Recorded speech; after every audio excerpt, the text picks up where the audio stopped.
Auzubillahiminash-shaytanir-rajim. Bismillahir-rahmanir-rahim. Hello, my dear students. Hello, I'm Dad Shaukat, and today in this lecture, we will discuss about the High Court. In the earlier lecture, we will discuss about the Supreme Court, the top court of the country, and its functions as well. But in this lecture, we will discuss about the High Court.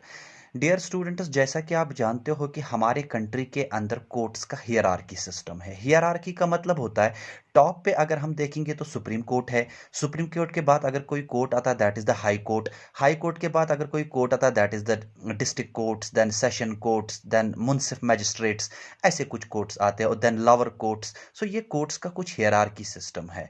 अब अकेले में तो supreme court सारे cases को नहीं देख सकता, 28 states के केस को, या इस तरीके से हमें स्टेट के अंदर भी कोर्ट रखे गए हैं। हर एक स्टेट के अंदर क्या होना चाहिए? कोर्ट होना चाहिए। और जो स्टेट्स के अंदर कोर्ट रखे गए हैं उनको हाई कोर्ट्स कहते हैं, और जो पूरे कंट्री के लिए एक टॉप कोर्ट है उसको हम सुप्रीम कोर्ट कहते हैं। हमारे इंडियन कॉन्स्टिट्यूशन के अंदर यह कहा गया है under article 214 of the Indian constitution. 214 of the constitution ये कह देता है कि हर एक स्टेट के अंदर क्या होना चाहिए? हाई कोर्ट होना चाहिए। और उस हाई कोर्ट के अंदर क्या होंगे? एक चीफ जस्टिस होगा और बाकी सारे जजेस होंगे। अब सवाल ये है कि कितने सारे जजेस होंगे। सो ये प्रेसिडेंट पे डिपेंड कर लेता है, वही जजेस को अपॉइंट कर लेता है from time to time. So constitution के अंदर ऐसा कोई स्पेसिफिक टर्म नहीं है जो ये डिफाइन कर सके कि हाई कोर्ट के अंदर टोटल नंबर ऑफ जजेस या स्ट्रेंथ ऑफ जजेस कितनी होनी चाहिए। ये एक ऐसा पावर है जो प्रेसिडेंट के ऊपर रखा गया है। प्रेसिडेंट का डिस्क्रिशनरी पावर है, वही चेक करेगा कि किस स्टेट के अंदर कितना ज़्यादा वर्कलोड है, कितना ज़्यादा फंक्शन है, उसी हिसाब से वहाँ पे जजेस होंगे, नंबर ऑफ जजेस होंगे, और एक चीफ जस्टिस होगा। पहली बात। दूसरी बात, याद रखिएगा डियर स्टूडेंट्स, प्रेसिडेंट जो होता है वही डिटरमाइन कर लेता है strength of high court from time to time depending upon its workload. वो मैंने पहले ही कह दिया है कि प्रेसिडेंट को डिटरमाइन करना होगा। वो रियलाइज करेगा कि किस स्टेट के अंदर कितना ज़्यादा केसेस है, किस स्टेट के अंदर फंक्शन ज़्यादा है, उसी हिसाब से उस केस कोर्ट के अंदर सबसे ज़्यादा जजेस होंगे। लेकिन कोई फिक्स्ड टर्म हमारे कॉन्स्टिट्यूशन के अंदर नहीं है। जैसे सुप्रीम कोर्ट के लिए फिक्स्ड टर्म है, एक सीजेआई होगा और 30 जज होंगे, लेकिन हाई कोर्ट के लिए ऐसा कोई भी टर्म नहीं है, ऐसा कोई भी प्रोविजन नहीं है। उसके बाद डियर स्टूडेंट्स ये भी याद रखिएगा कि the constitution of India provides a high court for each state. हर एक स्टेट के लिए क्या होना चाहिए? हाई कोर्ट होना चाहिए। उसके बाद हमारे इंडियन कॉन्स्टिट्यूशन के अंदर एक अमेंडमेंट हो चुका था, 7th अमेंडमेंट एक्ट, जो 1956 में हो चुका था। उसने पार्लियामेंट को ऑथोराइज किया कि वो हाई कोर्ट, एक हाई कोर्ट दो या दो से ज्यादा स्टेट्स के लिए भी रख सकते हैं, या यूनियन टेरिटरी के लिए भी रख सकते हैं। मतलब कहने का यह है, क्या 2 स्टेट्स के लिए, 3 स्टेट्स के लिए एक ही हाई कोर्ट हो सकता है? हाँ, हो सकता है। ये कौन कर सकते हैं? This power lies in the hands of the parliament. जैसे कि आप जानते हो कि हमारे पास बॉम्बे एक स्टेट है। बॉम्बे का जो हाई कोर्ट है वो बॉम्बे के अंदर है, और वहां पे कौन कौन से एरियाज कवर होते हैं? वो हाई कोर्ट किन एरियाज के लिए है? जैसा महाराष्ट्र के लिए Dadra and Nagar Haveli union territory के लिए, गोवा के लिए दमन एंड दीव के लिए, यानी 2 यूनियन टेरिटरीज इसके लिए आते हैं, और गोवा भी आता है। इनके लिए एक कॉमन कोर्ट है, that is the Bombay court. इसी तरीके से कोलकाता का जो हाई कोर्ट है, कोलकाता का हाई कोर्ट की सीट कोलकाता के अंदर है। वहां वो किसके लिए? पश्चिम बंगाल के लिए, और एक यूनियन टेरिटरी के लिए जिसको हम अंडोमान एंड निकोबार कहते हैं। या मद्रास का हाई कोर्ट अगर आप देखेंगे वो तमिलनाडु और पौंडीचेरी के लिए है, और उसकी सीट कहां पे है? चेन्नई के अंदर। या केरला की अगर हम बात करेंगे, वो कोर्ट के कहां पे है? वो इमाकुलम, उसकी सीट इमाकुलम के अंदर है। केरला की एक जगह है इमाकुलम, वहां पे है। वो किन के लिए है? एक केरला के लिए और एक यूनियन टेरिटरी के लिए, दैट इज द लक्षद्वीप। इसी तरीके से अगर आप पंजाब एंड हरियाणा की बात करेंगे, पंजाब, हरियाणा और चंडीगढ़ का जो हाई कोर्ट है वो चंडीगढ़ के अंदर है, एक ही हाई कोर्ट। कुछ स्टेट्स के लिए, 2 या 3 स्टेट्स के लिए या यूनियन टेरिटरीज के लिए क्या रखा गया है? एक ही कोर्ट रखा गया है। अब बात करते हैं कि यहाँ पे हमारे हिंदुस्तान के अंदर अभी कितने टोटल कोर्ट्स हाई कोर्ट्स है।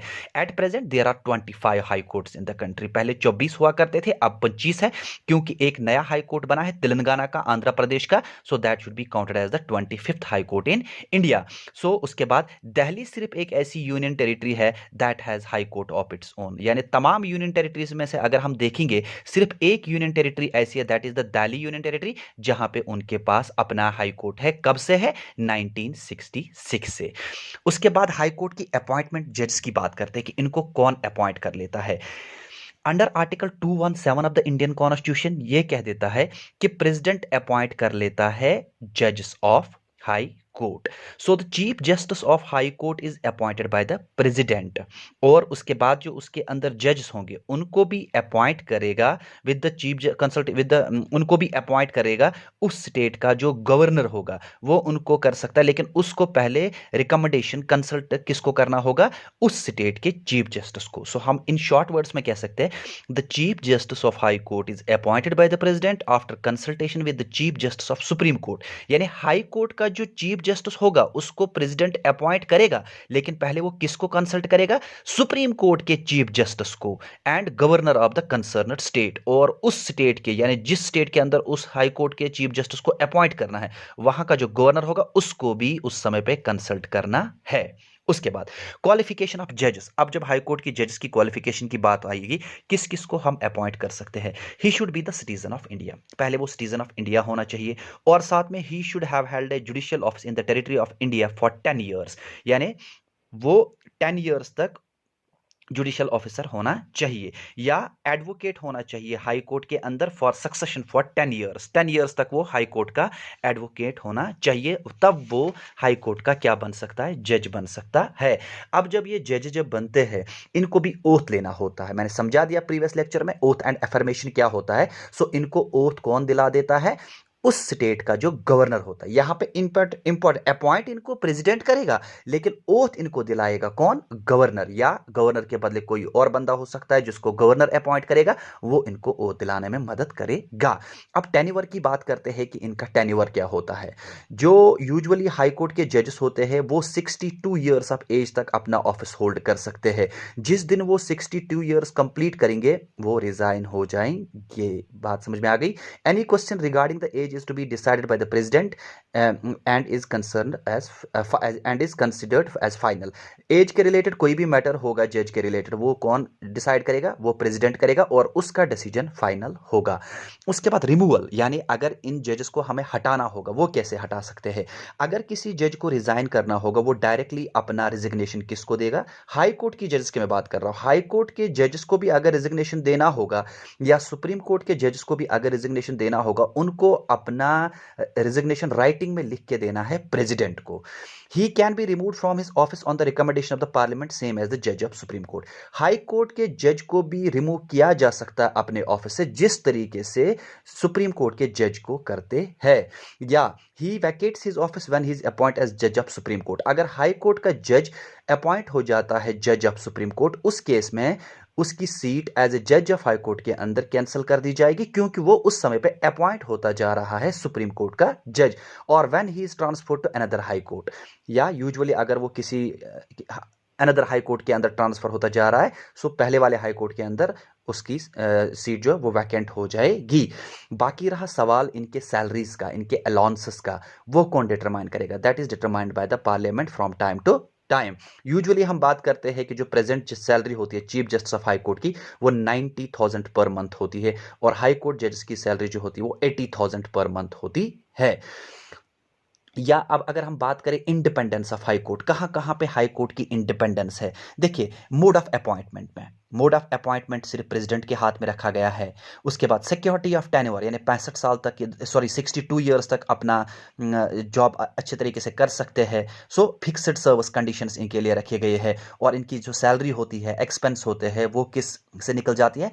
Consolidated fund of India. और कॉन्टैक्ट ऑफ जज can not be discussed. So conduct of judge cannot be discussed. Ban on practice after retirement, चाहे सुप्रीम कोर्ट का जज हो चाहे हाई कोर्ट का जज हो, जिस दिन वो रिटायर हो जाएंगे उनके प्रैक्टिस के ऊपर बैन लग जाती है, वो अब कभी भी जॉब नहीं कर सकते, कोई भी government job. Power to punish for its contempt, यानी मैंने आपको कहा था सिंपली कंटेम्प्ट का कोर्ट क्या होता है. कोर्ट के अंदर जितने सारे डिसीजंस होते हैं, किसी की मजाल नहीं है कि उन डिसीजंस के अगेंस्ट में कोई बात बोले. अब अगर कोई जज है ऐसा, वो ये सुप्रीम कोर्ट ने कोई डिसीजन दे दिया, हाई कोर्ट ने कोई डिसीजन दे दिया, वो उसके डिग्निटी के खिलाफ ये कह देता है कि इसने ये अच्छा नहीं किया. सो उसने क्या किया, उसने खिलाफ अर्जी की. किसके खिलाफ? कोर्ट के जजमेंट के खिलाफ. इसको हम कहते हैं कंटेम्प्ट ऑफ कोर्ट. और कंटेम्प्ट ऑफ कोर्ट ये होता है सिंपली अगर कोर्ट को लगे कि इसने वायलेशन की, कंटेम्प्ट ऑफ कोर्ट किया, कोर्ट के पास पावर है कि वो उनको पनिश कर सकते है.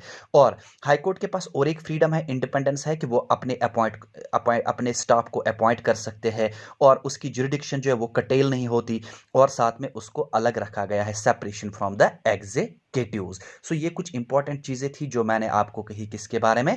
सो इंपॉर्टेंट चीजें जो है हाई कोर्ट के बारे में. अब बात करते हैं हाई कोर्ट के पावर्स के बारे में, जुरिडिक्शन के बारे में. अब पहले हाई कोर्ट जो होता है, हाई कोर्ट के कुछ अपने जुरिडिक्शन है, जैसे original jurisdiction, writ jurisdiction, appellate jurisdiction, supervisory jurisdiction, control over subordinate courts, या कोर्ट ऑफ रिकॉर्ड, या पावर ऑफ जुडिशियल रिव्यू. ये देख लेते हैं एक एक करके. चलिए माय डियर स्टूडेंट्स, अब हम बात करते हैं किसकी? पावर्स ऑफ हाई कोर्ट की. पावर्स ऑफ हाई कोर्ट में सबसे पहले हम डिस्कस करेंगे, that is the original jurisdiction. Original jurisdiction किस चीज को कहते हैं? देखिए, हाई कोर्ट के पास भी एक पावर है जिसको हम जुडिशियल रिव्यू कहते हैं. जुडिशियल रिव्यू हाई कोर्ट के पास जो पावर है वो आर्टिकल 226 के अंदर आता है, लेकिन सुप्रीम कोर्ट के पास जो पावर है वो आता है आर्टिकल 13 एंड आर्टिकल 137 के अंदर. सो यहां पे थोड़ा डिफरेंस है हाई कोर्ट और सुप्रीम कोर्ट के बीच में. जुडिशियल रिव्यू का मतलब हो क्या होता है? अगर स्टेट कोई ऐसा लॉ बनाए और जुडिशरी को लग रहा है, हाई कोर्ट को लग रहा है कि लेजिस्लेचर, स्टेट के लेजिस्लेचर ने कोई ऐसा लॉ बना दिया जो बिल्कुल against the spirit of constitution है, उस केस को, उस लॉ को जुडिशरी हाई कोर्ट कभी भी कैंसल कर सकता है, मतलब नल एंड वाइड कर सकता है. सो स्टेट के अंदर अगर कोई हाईएस्ट कोर्ट ऑफ अपील है वो है हाई कोर्ट, और साथ में जो सिटीजन के फंडामेंटल राइट्स होते हैं उनको भी प्रोटेक्ट कौन कर लेता है? हाई कोर्ट कर लेता है. सो उसके बाद कॉन्स्टिट्यूशनल डिसीजन जो होते हैं, क्या कॉन्स्टिट्यूशनल डिसीजंस में हाई कोर्ट अपनी राय दे सकता है? हाँ, वो अपनी राय दे सकता है. उसके बाद याद रखिएगा कुछ और इंपॉर्टेंट चीजें हैं जिसमें ओरिजिनल जुरिडिक्शन को हम डिस्कस करेंगे. ओरिजिनल जुरिडिक्शन में हाई कोर्ट के पास कौन कौन से मैटर्स आते हैं, जैसे मैरिज के रिलेटेड कोई मैटर, डिवोर्स के रिलेटेड कोई मैटर, कंटेम्प्ट ऑफ कोर्ट के रिलेटेड कोई मैटर, रेवेन्यू के रिलेटेड कोई matter, election of state assembly, legislative assemblies जो होते हैं उनके डिस्प्यूट के कोई रिलेटेड मैटर, फंडामेंटल राइट्स के रिलेटेड कोई मैटर. सो यहाँ पे इन चीजों में हाई कोर्ट के पास क्या है? ओरिजिनल जुरिडिक्शन है, यहां पे अपील जा सकती है. उसके बाद ये जो है हम ये कहेंगे रेवेन्यू मैटर्स में, क्या रेवेन्यू मैटर्स में हाई कोर्ट का जुरिडिक्शन हो सकता है? हाँ, हो सकता है, हाई कोर्ट का भी जुरिडिक्शन है रेवेन्यू मैटर्स में, लेकिन यहां पे कॉन्स्टिट्यूशन के अंदर कुछ लिमिट लगा दिया गया है कि अगर अमाउंट ज्यादा होगा उस केस में नहीं हो सकता, वो सुप्रीम कोर्ट के पास चला जाएगा. अब अमाउंट कितना होना चाहिए वो तो ऑलरेडी कॉन्स्टिट्यूशन में अंदर पहले से ही डिफाइन किया गया होगा. उसके बाद parliament has power to change the jurisdiction of high court. क्या jurisdiction of high court change हो सकता है? स्टेट लेजिस्लेचर के पास पावर है, पार्लियामेंट के पास भी पावर है. अगर एग्जामिनेशन में पूछा जाएगा कि हाई कोर्ट का जुरिडिक्शन कौन चेंज कर सकता है, पार्लियामेंट भी कर सकता है, स्टेट लेजिस्लेचर भी कर सकता है. लेकिन यूजुअली क्या होता है, ना स्टेट लेजिस्लेचर ना पार्लियामेंट इनके जुरिडिक्शंस को चेंज नहीं करते, वो ज्यादातर इनके पावर को बढ़ाते रहते हैं, ना कि इनके पावर को कटेल करते रहते हैं. अब वो क्यों है, that should be discussed in the separate topic. तो ये तो हमने जाना सिंपली कि ओरिजिनल जुरिडिक्शन किस चीज को कहते हैं, ओरिजिनल जुरिडिक्शन में क्या क्या चीजें आ जाती है. उसके बाद और एक चीज डिफाइन करते हैं, वो है सुपरवाइजरी जुरिडिक्शन. एक और जुरिडिक्शन है हाई कोर्ट का, that is the supervisory jurisdiction. देखिए, स्टेट के अंदर जो हाई कोर्ट्स होते हैं, समझ में आई बात? स्टेट के अंदर हाई कोर्ट्स होते हैं, लेकिन स्टेट के अंदर कुछ लोअर कोर्ट्स भी होते हैं, जैसे डिस्ट्रिक्ट कोर्ट, सेशन कोर्ट्स, जो नीचे वाले छोटे वाले कोर्ट होते हैं हियरार्की सिस्टम में, उन सब पे कंट्रोल कर लेता है कौन? High court. Except military tribunal, यानी मिलिट्री ट्रिब्यूनल के साथ हाई कोर्ट कुछ नहीं कर सकता। उसके बाद जितने सारे छोटे छोटे कोर्ट्स है, lower courts, district courts, munsif courts, ये जो कोर्ट्स है इनको कंट्रोल कर लेता है कौन? इनको कंट्रोल कर लेता है हाई कोर्ट। इनफैक्ट यहां पे इन कोर्ट्स के अंदर, लोअर कोर्ट्स के अंदर जितने सारे एडमिनिस्ट्रेटिव इंस्ट्रक्शंस होंगे, सो हाई कोर्ट यहां पे एडमिनिस्ट्रेटिव इंस्ट्रक्शन भी दे सकता है। और हाई कोर्ट ये सोमोटो एक्शन पे कर सकता है। सोमोटो का मतलब यानी किसी अपील के थ्रू नहीं, खुद ही डिसीजन ले सकता है। हाई कोर्ट खुद ब खुद, बिना किसी के अपील किए हुए, बिना किसी के रिक्वेस्ट किए हुए, हाई कोर्ट जो होता है वो एक्शन ले सकता है। किसके खिलाफ? लोअर कोर्ट के खिलाफ। कभी भी अगर कभी भी लोअर कोर्ट ने कोई ऐसा जजमेंट सुनाया हो, कोई ऐसा गलत काम किया हो जिससे वायलेशन ऑफ कॉन्स्टिट्यूशन होता हो, जो बिल्कुल कॉन्स्टिट्यूशन के अगेंस्ट माना जाता हो, सोमोटो एक्शन लेगा हाई कोर्ट, खुद ब खुद एक्शन लेगा उस कोर्ट के खिलाफ। इन फंक्शंस को हम कहते हैं supervisory jurisdiction. Yes, high court has a supervisory jurisdiction. उसके बाद और एक बात करते हैं ओरिजिनल जुरिस्डिक्शन की। सॉरी, ओरिजिनल जुरिस्डिक्शन हमने यूजुअली डिस्कस किया। अब हम और एक बात करते हैं कि ये जो होते हैं इंपॉर्टेंट चीजें ओरिजिनल जुरिस्डिक्शन में और क्या क्या चीजें आ जाती है। देखिए, जो हाई कोर्ट होता है, हाई कोर्ट कभी भी केस भेज सकता है किसके पास? सुप्रीम कोर्ट के पास, if there is a question of law. If there is a question of law. अब हाई कोर्ट के पास दो एस्पेक्ट्स होते हैं, एक होता है क्रिमिनल एस्पेक्ट पावर और साथ साथ में होता है सिविल एस्पेक्ट्स। सो क्रिमिनल एस्पेक्ट्स के ऊपर हाई कोर्ट का कंट्रोल जो होता है वो थोड़ा कम होता है, लेकिन उसका जुरिस्डिक्शन ज्यादा होता है किसमें? सिविल मैटर्स में। जैसे यूजुअली हम देखेंगे कोलकाता, मुंबई जो है, वो जो कोर्ट्स है उनका सिविल एस्पेक्ट्स के ऊपर ज्यादा कंट्रोल है, जुरिस्डिक्शन है, as compare to the criminal matters. उनके पास क्रिमिनल पावर उतना ज्यादा नहीं है। अब अगर कभी देखें क्या होता है, सिविल मैटर हम किस चीज को मान लेते हैं? अगर कभी स्टेट के अंदर कोई ऐसी चीज हो जाती है, कोई बंदा फंस जाता है, उसने बहुत बड़ी फ्रॉड की है, बहुत बड़े अमाउंट की फ्रॉड की है, सो ये केस बन जाता है, हाई कोर्ट के पास जा सकता है, ये केस माना जाएगा सिविल एस्पेक्ट। सो अमाउंट अगर ज्यादा होगा, अमाउंट ज्यादा होने पे भी इसके चांसेस बन जाते हैं कि ये केस सुप्रीम कोर्ट में भी जा सकता है। उसके बाद और एक जुरिस्डिक्शन है जिसको हम कहते हैं रिट जुरिस्डिक्शन। मैंने आपको कहा था हमारे इंडियन कॉन्स्टिट्यूशन के अंदर एक फंडामेंटल राइट है, that is the constitutional remedies. Constitutional remedies is under article 32 of the Indian constitution, that is the fundamental right. वो फंडामेंटल राइट जो है वो सुप्रीम कोर्ट को ऑथराइज कर देता है, सुप्रीम कोर्ट को पावर देता है कि वो सिटीजन के फंडामेंटल राइट्स को बचाने के लिए रिट्स का इस्तेमाल कर सकता है। जैसे 5 रिट्स है हमारे पास, प्रोहिबिशन, सिशोरॉय, मैंडामस, क्वारंटो, ऐसे कुछ रिट्स हैं हमारे पास। इसके लिए मैंने अलग से एक टॉपिक भी बनाया है, किन रिट्स का क्या मतलब होता है। लेकिन सुप्रीम कोर्ट के पास जो आर्टिकल 32 है वो उसके रिलेटेड सिर्फ इश्यू को, रिट्स को प्रोवाइड कर सकता है और किसी चीज के लिए इस्तेमाल नहीं कर सकता। लेकिन हाई कोर्ट के पास जो रिट पावर है वो under article 226 of the Indian constitution आता है। 5 तरह के रिट्स हाई कोर्ट भी इस्तेमाल कर सकता है for the protection of fundamental rights and for the other purposes. Other purpose के लिए मतलब लीगल राइट के लिए, ठीक, इस्तेमाल कर सकते हैं। तो हम कह सकते हैं the writ jurisdiction of high court is wider than the supreme court. Why? Because supreme court can only provide Ritz for the protection of fundamental rights, while as high court has a power and authority to issue writs for the protection of fundamental rights as well as for other purposes। ये बात याद रखिएगा। उसके बाद एक case आया था, चंद्र Kumar case 1997 के अंदर। इस चंद्र कुमार केस के अंदर जो केस हुआ था, इसमें कहा गया था कि जो हाई कोर्ट का रिट जुरिस्डिक्शन है और सुप्रीम कोर्ट का रिट जुरिस्डिक्शन है, इसको माना जाएगा basic structure of Indian constitution. क्या कहा गया था? इसको माना जाएगा basic structure of Indian constitution, यानी पार्लियामेंट इनके साथ छेड़खानी नहीं कर सकते और ना ही इनको अमेंड कर सकते हैं। किनको? हाई कोर्ट के रिट पावर को और सुप्रीम कोर्ट के रिट पावर को। ये किस केस के अंदर कहा गया था? चंद्र कुमार केस के अंदर, 1997 के अंदर। ये कुछ इंपॉर्टेंट चीजें हमने डिस्कस की ओरिजिनल जुरिस्डिक्शन के अंदर। अब और कुछ चीजें इंपॉर्टेंट डिस्कस कर लेते हैं कि हाई कोर्ट का एपेलेट जुरिस्डिक्शन कहां पे है। हाई कोर्ट की जब एपेलेट जुरिस्डिक्शन की बात की जाए वो दो केसेस में आ जाती है, एक तो सिविल केस में और एक क्रिमिनल केसेस में। देखिए, यूजुअली जो कोर्ट के अंदर केस आ जाता है वो अपील के थ्रू आ जाता है।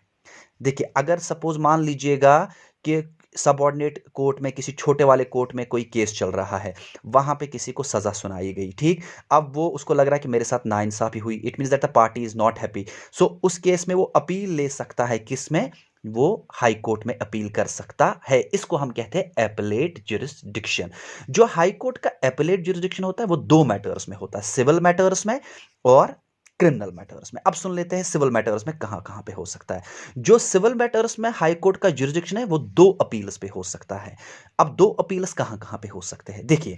डिस्ट्रिक्ट म्युनिसिपल कोर्ट ने, एक डिस्ट्रिक्ट म्युनिसिपल कोर्ट है, यानी पहले सुप्रीम कोर्ट वो टॉप पे है, उसके बाद हाई कोर्ट, हाई कोर्ट के नीचे जो है डिस्ट्रिक्ट कोर्ट।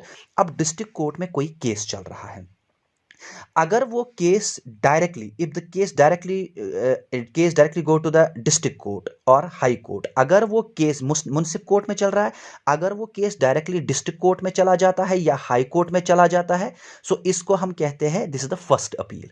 इसको क्या कहेंगे हम, फर्स्ट अपील। यानी सीधे हाई कोर्ट के पास जब केस चला जाएगा, सो सिंपल, यानी डिस्ट्रिक्ट म्युनिसिपल कोर्ट में कोई केस चल रहा है, डिस्ट्रिक्ट कोर्ट में कोई केस चल रहा है, वो सीधे हाई कोर्ट में चला जाएगा, कोई उसके रिलेटेड अपील करेगा कि I am not satisfied with the decision of the municipal court, और वो अपील चली जाएगी किसमें, हाई कोर्ट में। इसको हम कहेंगे फर्स्ट अपील, पहली बात। और इस फर्स्ट अपील में क्या होगा, it can be related to the question of law and fact.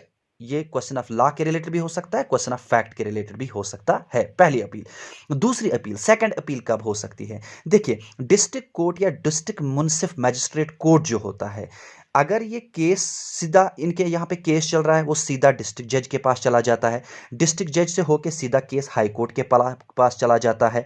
So it means that ये केस जो होता है, it deals with the substantial question of law, not on the fact. पहले वाले में क्या था, that was related to the question of law as well as the fact. लेकिन सेकंड अपील के अंदर सिर्फ क्या होगा, क्वेश्चन ऑफ लॉ होगा, फैक्ट नहीं होगा। सो डिस्ट्रिक्ट म्युनिसिपल मैजिस्ट्रेट से अगर कोई केस जा रहा है डिस्ट्रिक्ट जज के पास और वहां से सीधा जा रहा है हाई कोर्ट के पास, इसको हम कहते हैं सेकेंड अपील। अब ये कैसे हो सकता है, सपोज मान लीजिए डिस्ट्रिक्ट कोर्ट ने कोई सजा सुना दी, अब ये केस चला गया किसके पास, डिस्ट्रिक्ट जज के पास। म्युनिसिपल कोर्ट ने कोई सजा सुना दी, अब केस किसके पास चला गया, डिस्ट्रिक्ट जज के पास। उसने भी अपना वर्डिक्ट दिया, डिसीजन दिया, लेकिन पार्टी सेटिस्फाई नहीं है इस वर्डिक्ट से, सो वो अपील कर लेगा हाई कोर्ट में, ये केस सीधा चला जाएगा फिर कहां पे, हाई कोर्ट के अंदर। सो ये था एपेलेट जुरिसडिक्शन किसका, ये था एपेलेट जुरिसडिक्शन हाई कोर्ट का। अब तीन कोर्ट्स की बात करते हैं, कोलकाता, मुंबई और मद्रास की। यहां पे हाई कोर्ट जो है, इनके पास एक प्रोविजन है, उसको हम कहते हैं इंट्रा कोर्ट अपील प्रोविजन। ध्यान से सुनिए, इन तीन कोर्ट्स के पास एक प्रोविजन है जो बाकी कोर्ट्स के पास नहीं है, उसको हम कहते हैं इंट्रा कोर्ट अपील प्रोविजन। इसका मतलब क्या होता है, मान लीजिए इन कोर्ट्स के अंदर एक केस आ रहा है और एक जज उसको सुन रहा है, उसने कोई वर्डिक्ट दिया, उसने कोई जजमेंट दी, लेकिन जजमेंट जो सुनाई, कितने जज ने सुनाई, सिर्फ एक ने। लेकिन एक उसके बाद एक अपील आ रही है, अपील आ रही है कि वो इस जजमेंट से खुश नहीं है। अब इसके ऊपर, इसी केस के ऊपर लार्ज बेंच बैठेगा, यानी 4 5 6 जज बैठ जाएंगे, वो डिसीजन ले जाएंगे। तो जब बहुत सारे जज मिलकर डिसीजन ले जाते हैं, इसको हम कहते हैं इंट्रा कोर्ट अपील प्रोविजन। किस किस कोर्ट के पास है, कोलकाता, मुंबई एंड मद्रास के पास। सो ये जो होता है इसको हम कहते हैं intra court appeal. It is called the civil appellate jurisdiction of the high court, या हम कहते हैं एडमिनिस्ट्रेटिव ट्रिब्यूनल्स। याद रखिएगा, एडमिनिस्ट्रेटिव ट्रिब्यूनल भी एक किस्म का कोर्ट होता है, लेकिन इस ट्रिब्यूनल के अंदर होता क्या है, इसके अंदर जो बॉडी होती है काम करने वाली, उनको हम कहते हैं क्वाजी फेडरल, मतलब क्वाजी जुडिशियल, यानी हाफ जुडिशियल। यानी इनका हेड यूजुअली वहां पे जो जज होता है, कभी आईएएस एस्पिरेंट भी हो सकता है, इंडियन सिविल सर्विस भी हो सकता है, और लॉ के एक्सपर्ट्स भी हो सकते हैं। सो क्वाजी है, यानी इट मींस दैट आधे लॉ एक्सपर्ट बैकग्राउंड से, मतलब फुली जुडिशियल, और साथ में इनका हेड जो हो सकता है वो सिविल सर्वेंट भी हो सकता है। लेकिन एडमिनिस्ट्रेटिव ट्रिब्यूनल के लिए क्या कहा गया है, they are subject to writ jurisdiction of the supreme court. First appeal go to the high court. अगर पहले अपील जो होगी, अगर ट्रिब्यूनल के अंदर केस चल रहा है, उस केस से कोई सेटिस्फाई नहीं है, उस केस से सेटिस्फाई नहीं है, तो अपील पहले हाई कोर्ट में होगी। अगर हाई कोर्ट के अपील से भी सेटिस्फाई नहीं है, तब केस चला जाएगा, अपील हो सकती है सुप्रीम कोर्ट के अंदर। ये बात याद रखिएगा। अब उसके बाद और एक जुरिडिक्शन है इसका, उसको हम कहते हैं criminal appellate jurisdiction. Criminal appellate jurisdiction में क्या क्या होता है, क्रिमिनल एपेलेट जुरिडिक्शन में ऐसा होता है, all sessional additional courts judgments, यानी जो छोटे छोटे कोर्ट होते हैं वहाँ पे जितने सारे जजमेंट्स होते हैं, मतलब किसी छोटे कोर्ट ने किसी एक इंसान को मौत की सज़ा सुना दी या उसने उसको 7 साल की सज़ा सुना दी। इफ सेशन कोर्ट जजमेंट, अगर ये जो जजमेंट है अगर ये हाई कोर्ट गया, ये हाई कोर्ट कब जा सकता है, जब छोटा वाला कोर्ट जो है सेशन एडिशनल कोर्ट, अगर उन्होंने 7 साल से ज़्यादा सज़ा सुनाई हो या मौत की सजा सुनाई हो। सो अगर किसी छोटे कोर्ट ने मौत की सजा किसी को दी हो या 7 साल से ज्यादा किसी को सजा दी है, इस केस में इस केस का जाना किसी भी हालत में जरूरी है किसके पास, डायरेक्टली खुद चला जाएगा किसके पास, हाई कोर्ट के पास, विदाउट एनी अपील। अपील करने की कोई जरूरत नहीं है क्योंकि सजाई मौत और 7 साल से ज्यादा सजा देने की परमिशन किसके पास है, हाई कोर्ट के पास है। जब हाई कोर्ट से परमिशन आएगा तब ऐसा हो सकता है। सो ये छोटे वाले केस कोर्ट्स जो होते हैं, अगर इनके पास कोई ऐसा केस आ जाता है जिसकी सजा 7 साल से ज्यादा है या मौत की सजा किसी को लग रही है, सो ये केस डायरेक्टली किसके पास जाएगा, हाई कोर्ट के पास जाएगा। This is called the criminal appellate jurisdiction. Hope so you understood this topic. So ये मैंने कुछ इंपॉर्टेंट चीजें आपको डिस्कस की और उसके पास कोर्ट के पास भी जो पावर है जुडिशियल रिव्यू का वो मैंने आपको बता दिया है। उसके बाद एडविजरी जुरिडिक्शन अगर हम देखेंगे, सो मैंने आपको कहा था कि एडविजरी जुरिडिक्शन जो होता है या कोर्ट ऑफ रिकॉर्ड जो होता है, जिस तरीके से सुप्रीम कोर्ट के पास कोर्ट ऑफ रिकॉर्ड होता है, इसी तरीके से हाई कोर्ट के पास भी कोर्ट ऑफ रिकॉर्ड होता है। यानी जितने सारे जजमेंट्स होते हैं कोर्ट के अंदर, उन सब को परपेचुअल मेमोरी के लिए रिकॉर्ड किया जाता है और फ्यूचर डिसीजंस के लिए रिकॉर्ड किया जाता है। और इन डिसीजंस का, अगर इन रिकॉर्ड्स का कोई कंटेप्ट कर लेता है, यानी छोटे कोर्ट्स इन रिकॉर्ड्स को नहीं मान रही है, इनको फॉलो नहीं कर रही है, इसको माना जाएगा कंटेम्प्ट ऑफ कोर्ट और उसके खिलाफ क्या हो सकता है, पनिशमेंट उसको लग सकती है। Thus it is clear that high court enjoys power and it is the highest court of the state. So judicial power भी इनके पास है, वो भी मैंने समझा दिया। बाकी सारे पावर जो इनके पास है मैंने भी वो सारे मैंने समझा दिए। Hope so you understood this lecture. Before concluding my topic, I am requesting my all well wishers, do not forget to subscribe my channel. The name of my channel is Oshin's Education, Origin of Creative Energies and New Science, started by Dar Shaukat. Thank you so much.